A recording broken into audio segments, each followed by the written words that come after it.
My name is Mike Deach, and I'm the Assistant Director of Education here at the Toledo Museum of Art. I'm really excited that we're here in really day 4 of the International Visual Literacy Association, and I trust that everybody's been having an excellent time so far. We are very honored and privileged to be welcoming our next keynote speaker, Dr. Lynell Burmark. Before I get into her credentials, however, I wanted to share a story that I recently learned about her. As a freshman at Stanford University, Dr. Burmark took a history of art class. She bought the book for $45, which of course we know is not inexpensive for a college student. And in it was an image of one of her favorite paintings, Claude Monet's Poppies. Problem was, the image was in black and white, and it was very disappointing at first glance. So fortunately today, many of our students don't experience anything like her freshman art history textbook, and that's cause for celebration.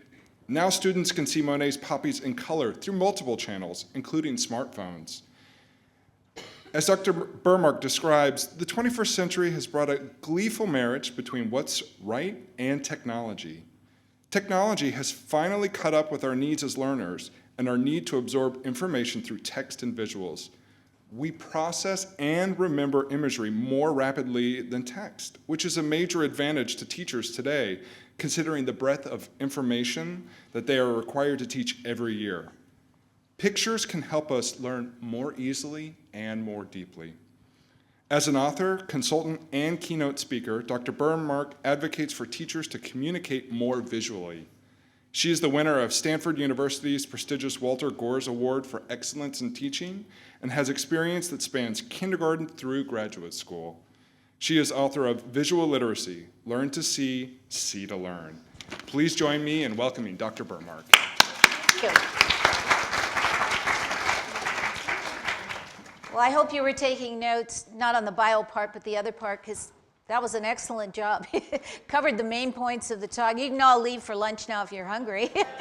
You got the gist of it. So visual literacy has been my passion my whole life. When I was 3 years old, I was singing in church, This Little Light of Mine, and I insisted on having a lit candle for the performance. I had a nylon dress on. My mother was a wreck the entire performance, but I insisted, because even then I knew that visual impact was going to, make people remember what I was sharing. So you can check with anyone at the church. That's been many years ago. Hopefully they still remember. My mother's up in heaven still remembering. So anyway, visual literacy. As Mike shared with you, I do presentations. This is the opening page on my website. I love to share the power of images and in a practical way so people can take. This group is obviously a preaching to the choir, but maybe I can give you some tips that you can take and share with people that you are encouraging to use more visuals in their work and in their communications. That's my website. There's some freebies there, so go help yourself. I'm all about sharing. So the reason you have a handout is because I think it's a waste of screen space to put a bunch of text up there and then have you try to copy it down the way the scribes did in the Middle Ages. So this way you can just take that away and you can use the screen for something better than that. Just to be clear that we're all talking about the same thing when we say visual literacy. When we use the term literacy, everyone understands that's reading and writing. So the simplest definition in my mind for visual literacy is reading and writing words literacy. So reading and writing pictures or images. It's that simple. The reading is the interpretation, the understanding, the decoding of the images, and the writing is using the images in a purposeful way. Kind of knowing what you're doing and doing it in an effective way. I thought it would be interesting to come out, shouldn't use come out, that phrase by itself, but anyway, enter the presentation room, like this, and I did that one time. I don't recommend it because, well, first impressions, So what happened is I got some very interesting commentaries on the evaluation. My favorite was, I didn't know they made Barbie clothes for adults. But one was kind of interesting. It said, at least a session that's going to be fun. So the same visual can have different impact on different people, but there's at some level where we probably don't want to risk going too far in the direction of giving the wrong impression. You recognize John Cleese. One of his comments, he wrote an article on humor, he being one of the world experts, I think, on humor, and he says really what it is the juxtaposition of the unexpected. You're going down one road and you think you're going this way, and all of a sudden it takes a detour, and that's how humor happens. So the word juxtaposition in there, I think, is key, because when we have two images and we put them side by side, like the before and afters, or the before Photoshop and the after Photoshop, for example, it's much more dramatic. It's also how we learn. The brain will look at this image and then look at this image and then make a connection. And it's that connection that's the glue that makes us retain the learning. So if you float out all these wonderful things, but they aren't connected to anything, they'll just float right on off. It's like that beautiful butterfly just going on by. But if you want to trap it and save it and remember it, you glue it to something else, whether it be a similarity or a difference, but some kind of reference bank in the brain. That's when an image comes in, subconsciously, that quickly, or quicker than that, our brain will say, where have I seen that before? And that's how it's really literally prejudice, if you look at it in a negative way, but in a positive way, it's how we organize things. It's how we make sense of everything going on, is relating it to something that we've seen before. So I was talking about the incoming information, the incoming images for visual literacy. The other really important part is the outgoing, is the writing of the images out when we communicate. Bob Marzano, who's a household word in K-12 education, as showing what works, literally what works in schools, what works in classrooms. He spent his life doing this kind of research. The classic #1 effective strategy for teaching and learning is identifying similarities and differences, like the befores and afters, because of that glue that goes in between in the comparison. The big contrast is text versus images. How many of you have seen a PowerPoint that looks similar to this? Okay. How many of you have given a PowerPoint that looks similar to this? Yeah, this was number 10, slide number 10 in the series. 1 through 9 were pretty similar. And this was at not an arts conference. This was at ASCD, a School Administrators Conference. And the speaker was world famous, the expert on this topic. So why he stood there and read his slides when essentially he wrote the field, you know, he could have just spoken from his heart. So at the end of the session, after I sat through, I think there were about 30 like this that he read, I went up to him and I said, I'm just so honored to meet you because you are the expert in this field. Your slides could use a little work. And he said, could you help me? So I said, yeah, sure, you know. So I spent a month on his PowerPoint, and I found a full screen photographic image for each slide and then sent them to him. And we did this over the phone because he was in the back east and I'm in California. He recognized every picture that I found, which made me feel really good, because the idea, of course, is not just to put some decorative frou-frou clip art junk on the screen, but to put a picture that really encapsulates what the person is talking about. So about 6 months after that, I met one of his staff people at a conference, and she said, I want you to know we all hate you. And I said, okay. And want to tell me why? She says, yeah, because we used to be able to throw together those stupid PowerPoints in about 20 minutes, and now we got to find an image for every slide. It's a lot more work, you know. And I says, but a lot more effective. She said, well, okay, yeah. But, you know, they don't just appear. you all know that that's going to take some work. The key is, when we're talking about education, is that to remember anything, to retain it for the test or for whatever purpose, and transfer, actually learning something and being able to apply it, they both go down when the presenter reads from the slides. So you can come in, spend an hour, leave with less than you came in with, you know. It just doesn't make a lot of sense. So my recommendation for teachers and students and anyone who presents to an audience is these should not be your slides. These should be your slides, okay? And then you talk over the image. Vision trumps the other senses. How many of you have run across John Medina in your reading? Awesome. I quoted him 22 times in my book, which kind of tells you how highly I think of him. His book, Brain Rules, is really fun, and he talks a lot about art. Well, not art specifically, but images and the power of images. Vision trumps the other senses. It's the strongest vehicle in. We have 1 million fibers from each eye to the brain. We have 30,000 fibers from each ear to the brain. So which one is going to be more powerful, which one is going to be faster, more significant, et cetera.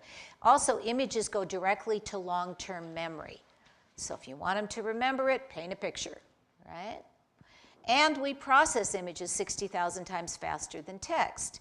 So if there's a lot of pressure to get through a lot of curriculum content, whatever, speed it up 60,000 times. You know, and then you can all go home at Christmas, right? This, if I ask you to draw a gallonipper. Okay, if you're a kid, you're already on Google, you know, looking for, cheating like crazy, you know, getting that gallonipper on your camera so you can outsmart the teacher. I mean, the nerve. Okay, they actually look like this. Oh, there are mosquitoes in Florida. They shut down the tourist season a couple years back because of the name gallonipper. When they take a bite, they suck a gallon of blood. You pass out. It isn't good for the tourist industry at all. They're not that big, but they're mean suckers, as you might put it, okay? So again, how do you come up with what that image is if you hadn't seen it? So this is the explanation I came up with. Mostly what I share with you is research-based because I write books and you know, you have to research what you put in the book. Sometimes I make stuff up. This I made up. Okay, I admit I made this up, but I think it's more profound than anything that I'm quoting from somebody else because you really can't start with the words. You have to start with the image. And if you don't have an image for the words, then you don't understand the words. So the classroom teacher going on for 45 minutes about the gallonipper, why not start with the image? And then you can finish that topic in about 3 minutes, right? One of the wisest people that I quote is little Eugene, who wrote a letter to God. A lot of truth in Letters to God and Santa Claus, probably in that order. Anyway, Eugene wrote, "Dear God, I didn't think that purple and orange went together until I saw the sunset you created on Tuesday. That was cool. Okay? I didn't think until I saw." Wow, that gives me chills. That kid, did he get it? Did he nail it? Yeah, and that's what we're all about in this group, right? Is getting people to think from what they've seen. Here's an example of education kind of transformed. I was visiting a second grade classroom near Portland, Oregon, and every year they have various thematic units, and one of their units is the bird unit. Every kid picks a bird. They research their bird. By the time they've researched it for a week and a half, you'd think they had birthed the bird, but they really get into their bird, and then they give a report. And, you know, typical report is they're struggling reading, "My bird is the," and again, it's 30 times boring. You know, every kid you have to hear about their bird. So I said to the teacher, why don't you have, because they had access to technology, I said, why don't you have each student do a 3-slide presentation? First, all full screen photographic images. First screen is the only one that has any text, has their name and the name of the bird and the habitat. Second screen has the favorite food of the bird. And third screen has something unique or special about their bird. Okay? If you had 30 kids in the class and everyone could remember 3 things about 30 different birds, would you have achieved your objective for the bird unit? Right? How many times was that achieved with the reading the report? You know, blah, right? All right. So here, just pretend with me now that I'm little Johnny, okay? And I'm giving you my report. Now, I'm a little bit shy because I don't do this like every day or anything, but my name is Johnny. You all know me. And my bird is the robin redbreast. And here's a picture of my bird, robin redbreast, because its chest is red. And it likes to hang out in the bushes, especially bushes that have the red berries. It gets a little tipsy on those berries sometimes, but it really likes those berries. But its favorite food is worms. And what's special about my bird that none of your birds have, only my bird has, is that it lays blue eggs.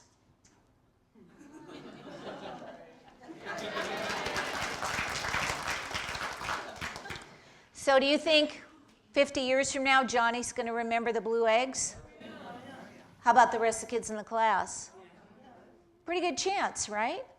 Is this more fun for the audience than sitting through 30 boring reports? Yeah.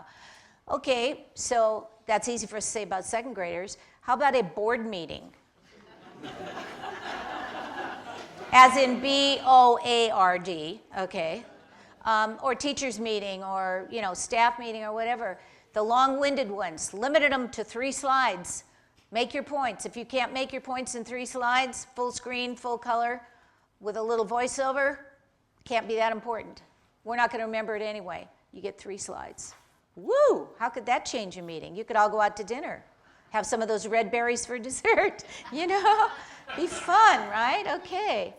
The good news about this technique, full screen photographic image with voiceover, and this is research-based, 17 studies and then a meta-study over all of that, so I'm not making this up. Richard Meyer's Multimedia Learning. For recall and retention, being able to remember what was presented in those slides, it goes up 42%. So this would be like test scores going up 42% in the school district. Do you think they'd wake up and notice? Ooh, yeah.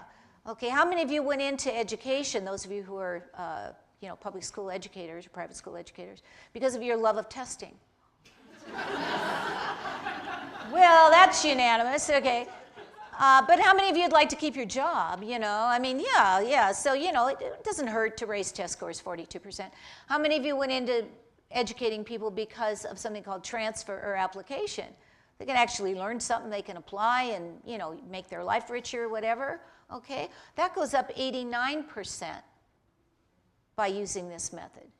So what we have to do to keep our jobs, what we want to do because it's our calling in life, this is a good thing, people.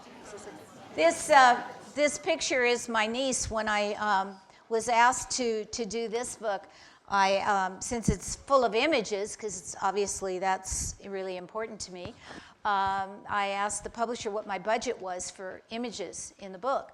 And she says, anything you want to spend. I thought I'd died and gone to heaven until I realized what she meant was anything you want to spend. My budget was 0. So I ended up buying 1 image from an artist who just would not capitulate. Everyone else that I wrote to when I said it was for education was most gracious. And I don't mean to be negative about the guy who charged me. I understand what it's like when you do something for a living. You need to charge, But people who had posted their images on, where is it that we all post the images? Come on. Instagram. Flickr. The ones that I wrote to on Flickr, that wasn't their full-time job, and they were most gracious. So in the back are all the images that are in the book in full color, full resolution, with permission from the people who created the images. And people like this who posed for nothing are all relatives. As my brother said, good thing we got good-looking cousins on Dad's side. So, that's where that goes. But anyway. Just because I want to be fair to the other senses, even though vision is the most powerful, this is a book by Lawrence Baines, which is the best one I've found so far, on multisensory learning. So if any of you are looking for a resource to put kind of visual literacy in the context, that's a good book. How many of you have been to this exhibit at the DeYoung Museum out in San Francisco? You ever get out that way? Did you have it here? Bouquet to art? Art and bloom, yeah. Okay, same concept. Yes. Wonderful. I just thought this was fascinating, how you use different medium, and then, I don't know, it's not really a contest, it's more, how do you do it here? Well, we have some professional artists that designed in some of the creative vases and the vases in the glass pavilion, and then we had garden clubs and individuals doing the actual museum with mostly paintings. So, and you depicted it in your flowers. That's what they do. Their whole thing is the paintings with the flowers. So kind of interesting using different media to express something. The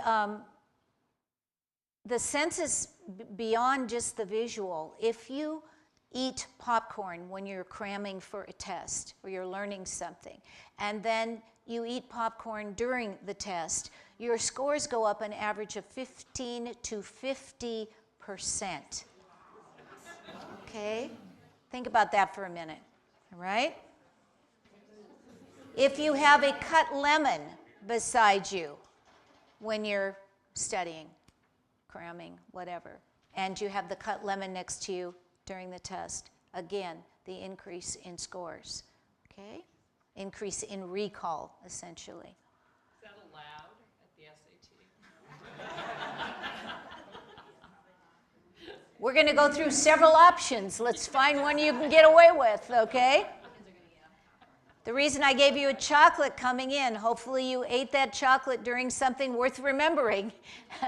And then if you have, next time you have a chocolate, it'll pop back, okay? You go, oh no, I had it during the little Casanova. Now I'll never get it out of my mind. Okay, but chocolate works that way. My brother-in-law, like John Medina, is a cognitive psychologist, and I asked him, I said, is this a bunch of hooey? He says, oh, no. He says, this is really science-based, research-based. He says, in fact, when I study for a test, he says, I have a glass of wine, and then I have a glass of wine during the test. But he works at the university level, I said, just can't get away with that one, K-12. No. But that's called state-dependent learning. If you're interested in that, you can check that out and do a little more research on that. So again, another aid to learning, okay? This is the back cover of the visual literacy book, just talking about how students have to go back and forth between images and text. There's a list, I gave you the resource for this, of pictures, words that are worth 1,000 pictures, the flip. A suggestion for schools would be to come up with a word a month or a word a week and have people come up with images maybe posted along a hallway that illustrate that. So we have a richer image of a word like love. I do research on your behalf. I went on some Match.com dates to learn what I could learn. And this guy asked me what my definition for love was, and I said, well, what's yours? And he said, castle keep. I had to go look that up. It's the inner sanctum of the castle where you put the valuables that you would guard to the death. I thought, this one's a keeper. Never asked me out again, but I have that to share with you. So I keep trying, what can I say? For you, only for you. So I gave it some thought and came up with my image of love, which is the rose where your loved one puts the dew without your even having to ask. So maybe those two images will add to people's understanding of love, and imagine if everyone in your school had an image, how much richer life could be. Images of beauty, healing images. Just looking at Van Gogh's sunflowers, your immune system is boosted for 6 hours because of the love from his soul that was put for his friend Gauguin when he painted that to welcome him down to the south of France.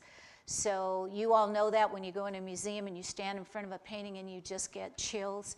It's because you're connecting at some level we don't understand with the creator of that work of art. Just like when you go into nature and you feel something really awesome, you're connecting to the creator It just doesn't get any better than that. So that's the joy of life. Okay, thank you very much. It's time for lunch.